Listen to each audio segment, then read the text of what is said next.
The marble lobby fell silent as the woman stood in handcuffs, her voice trembling but steady. "You're making a mistake," she said softly. The officer sneered, shoving her forward. "You don't belong here." She looked him in the eye, calm and unwavering. "I own this hotel." The moment the words left her mouth, the air in the grand hotel lobby froze. Chandeliers glimmered above polished marble floors, their light catching the shock on every face. Employees, guests, and even the officers stopped moving, their certainty cracking like glass. Just moments before, no one had believed her. She had walked in alone, in jeans and a simple white shirt, her only companion, a worn leather bag. No entourage, no luxury car outside. To them, she looked like anyone else, anyone but the owner of the most prestigious hotel in the city. It started with a look. The front desk clerk, young and eager, glanced at her and hesitated. She smiled kindly, asked to speak with the general manager. But before he could respond, a suited man approached. His name tag read Assistant Director of Operations. He didn't ask questions. He simply frowned and said, "Ma'am, this area is for guests only." "I am a guest," she replied, her voice calm. "Actually, I'm more than that." But he didn't listen. Instead, he called security. And within minutes, 2 police officers walked through the revolving glass doors, hands already hovering over their belts. Now, here she stood back straight, wrists bound in cold steel, her dignity under public assault. The guests whispered behind phones. No one stepped forward. Not one. Her name was Amara Bennett. She had built this hotel from the ground up. Years ago, when the city's skyline was still climbing and the land beneath this very building was just dust and concrete. She had seen potential where others saw risk. She had taken loans, worked nights, signed contracts with trembling hands. She had been doubted, dismissed, and laughed out of more meetings than she could count. But she never gave up. She had started as a hospitality worker serving coffee in the same kind of lobby that now rejected her. She had saved every tip, learned every system, and studied every role until she could run an entire operation blindfolded. Her dream wasn't just to own a hotel, it was to create a place where every guest, no matter their color, accent, or background, felt seen. That dream had come true 3 years ago, when she opened the Bennett Grand. And now, standing in the same lobby she had once proudly unveiled to investors, she was being treated like a trespasser.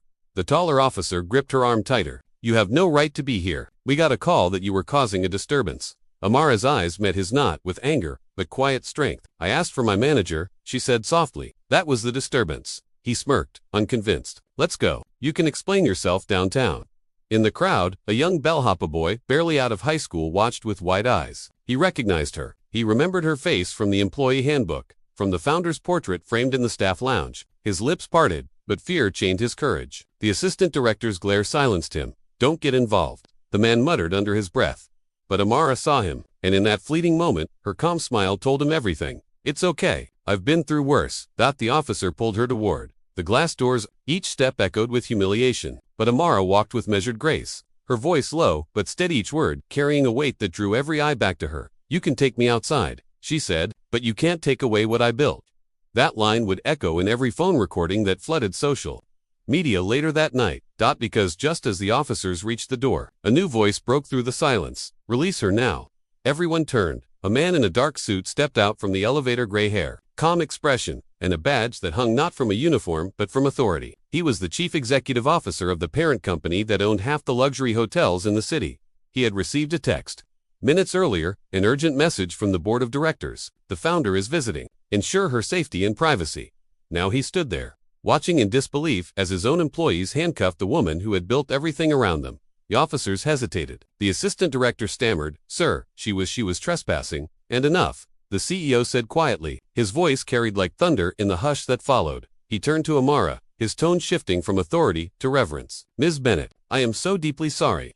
The officer's hands trembled as he unlocked the cuffs. The metal clicked open, leaving faint red marks on her wrists. She rubbed them gently, her composure unbroken. "I told you," she said softly, "I own this hotel." It wasn't arrogance. It was truth delivered not as a victory cry but as quiet justice. The assistant director's face turned pale. The whispers grew louder, spreading through the crowd like fire. Guests lowered their phones, shame creeping across their faces. And the young bellhop, still frozen in place, finally stepped forward. He bowed his head. "Miss Bennett, Mum, I'm so sorry." She smiled, gentle and forgiving. "Don't be. You knew the truth when it mattered most." In the hours that followed, the video would go viral. The world would watch a woman humiliated in her own creation, then rise with grace, instead of anger. Headlines would twist the story into drama, but those who truly watched understood what it was really about. Silent strength, dignity under fire, and the quiet power of truth. Later that week, the same lobby hosted a press conference. The CEO publicly apologized, pledging mandatory sensitivity and ethics training for all employees. The officers issued a formal statement of regret, and she stood once more beneath the chandeliers, her voice calm but unshakable. Power doesn't always look like power, she said. Sometimes it walks in quietly, with a bag on its shoulder and kindness in its voice. But make no mistake, it knows exactly who it is. Asterisk, you can take me outside, but you can't take away what I built. Power doesn't always look like power. It walks quietly, but it knows exactly who it is. Dignity doesn't shout, it stands still until truth speaks for it. As the applause rose, Amara stepped back and looked around the place she had once dreamed of. It was no longer just a hotel, it was a mirror of society, a reminder that respect should never depend on appearance. The young bellhop stood at the front of the crowd, smiling proudly this time. The same marble floor that had echoed with injustice now shimmered with redemption. And for the first time that week, Amara allowed herself to breathe deeply. The air smelled of flowers, polish, and peace.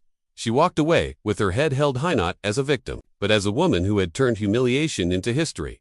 Asterisk, sometimes, the people we overlook are the ones who built everything we stand on. Sometimes, the quietest person in the room carries the heaviest story. Respect isn't about what someone wears, or how they look, it's about recognizing the humanity in front of us.